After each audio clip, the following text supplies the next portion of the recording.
ఈ రాష్ట్రంలో ఉన్నటువంటి 8 బీజేపీ ఎమ్మెల్యేలు ఇలా 29 జీవో కావచ్చు, గ్రూప్ 1 కావచ్చు, దీని మీద మీ చర్యలేవి మీ స్వలాభం కోసము ఈ రాష్ట్రంలో మమ్మల్ని వాడుకున్న 30 లక్షల మంది నిరుద్యోగుల్ని వాడుకున్న ఈ కాంగ్రెస్ ప్రభుత్వం మాకు చేసింది ఏంది? అయ్యా రేవంత్ రెడ్డి, నువ్వు 70,000 ఉద్యోగాలు ఇచ్చినా అంటున్నావు కదా, నీకు దమ్ముందా? శ్వేతపత్రం విడుదల చేస్తావా?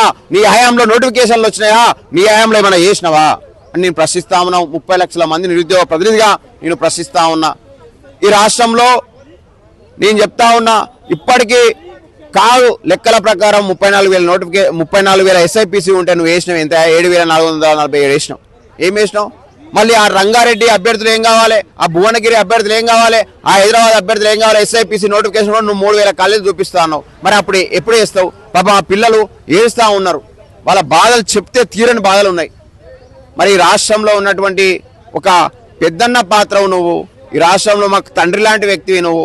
మరి నువ్వే మా యొక్క నిరుద్యోగుల ఆకలి తీర్చకపోతే ఎవరు తీరుస్తాడు? నువ్వే కదా. ఈ రాష్ట్ర ముఖ్యమంత్రిగా నువ్వు బాధ్యత తీసుకొని నిన్న మాట్లాడినావు, నేను నీకు అన్ని నోటిఫికేషన్లు ఇస్తా, ఖాళీలు ఉన్నాయని. మరి ఖాళీలకు ఇప్పుడు బతికేవా? ఎప్పుడు రేపు చేస్తా అంటే రేపుకు రూపే లేదు ఈ దేశంలో. నువ్వు రేపు ఉంటావో పోతావో, మరి రేపు అంటున్నావు. మరి రేపు ఎప్పుడు వేస్తావు? ఈ నోటిఫికేషన్లు భర్తీ ఎప్పుడు చేస్తావు? నేను ప్రశ్నిస్తా ఉన్నా ఈ రాష్ట్ర ప్రభుత్వాన్ని. గతంలో ఈ పొంగులేటి శ్రీనివాసరెడ్డి 2024లో 10,954 జీపీఓ పోస్టులను భర్తీ చేస్తా అన్నాడు. 5,010 జీపీఓ పోస్టులని ఈ రాష్ట్రంలో ఉన్నటువంటి ఆ మాజీ విఆర్ఏ విఆర్ఓలకు 2 సార్లు ఎగ్జామ్ పెట్టుకొని నువ్వు భర్తీ చేసినావు. ఉద్యోగం ఉన్నోనికి ఉద్యోగం ఇచ్చిన దౌర్భాగ్య ప్రభుత్వం ఏదన్నా ఉందంటే నీదే ప్రభుత్వం. మరి మాకు ఎప్పుడు ఉద్యోగాలు ఇస్తావు? మిగిలినటువంటి 5,944 జీపీఓ పోస్టులను నువ్వు ఎప్పుడు వేస్తావని ఈ రాష్ట్ర ప్రభుత్వాన్ని ప్రశ్నిస్తా ఉన్నా. రే పొంగులేటి, నువ్వు జాబులు అమ్ముకుంటా అన్నావు, భూములు అమ్ముకుంటా అన్నావు. నువ్వు మొత్తం ఆ రేవంత్ రెడ్డి అది అలీబాబా దొంగల లెక్క 5 దొంగలు మీరు, ఆ అనుముల దొంగలు మీరు. రేవంత్ రెడ్డి దొంగలు, అన్నదమ్ములు మొత్తం దొంగలే.